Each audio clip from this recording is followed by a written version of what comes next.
صلى الله وسلم وبارك على نبينا محمد وعلى آله وأصحابه أجمعين.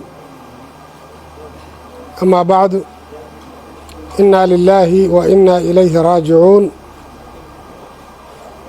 waxaa caawa oo bishu tahay 26kii Ramadaan 1444 hijriyada, kuna beegan 16kii bishii afraad 2023 ku geeriyooday caasimadda Hargeysa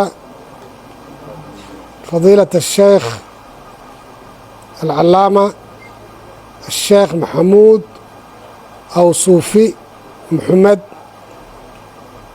إلهي وحنو قبرنا سبحانه وتعالى إنه قلنا حريستو. إلهي سبحانه وتعالى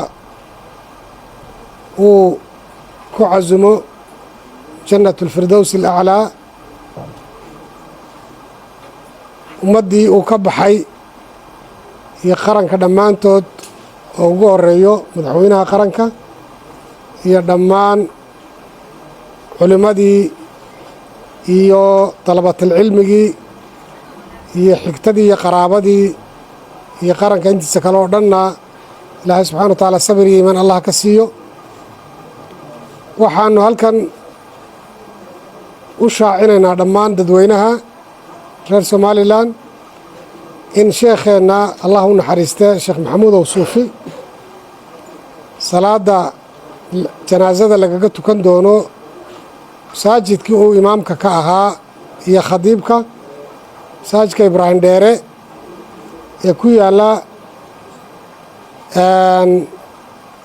waxa weeyaan magaalada bartankeeda. waxaana insha allahu tacaala lagu aasi doonaa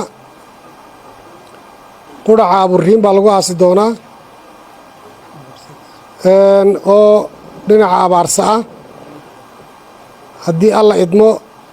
waxaanuna faraynaa dhammaan dadka muslimiinta ah inay ka soo qayb galaan janaasadiisa, gaar ahaan dadkii ardadiisii iyo ehelkiisii iyo asxaabtii iyo dhammaan qaranka oo dhan intii soo gaari karta. salaada duhur ayaa lagaga tukan doonaa haddii alla idmo masaajidkiisa Ibraahim Dheere. ilaahayna waxaan ka baryaynaa subxaana wa tacaala in uu qabriga uga dhigo rawda min riyaad aljanna, beer ka mida beeraha jannada, isagoo oo khaatimo wanaagsan ku geeriyoodo caawa isagoo qur-aan akhriyaya ay tiisi u timi, xaqina uu ku soo degay. raalli baynuna ku nahay qadarka ilaahay ee dhacay. taariikhdii sheekhu uu lahaa iyo xayaatadiisii oo dhanna insha allahu tacaalaa mar gaara ayaanu soo baahin doonaa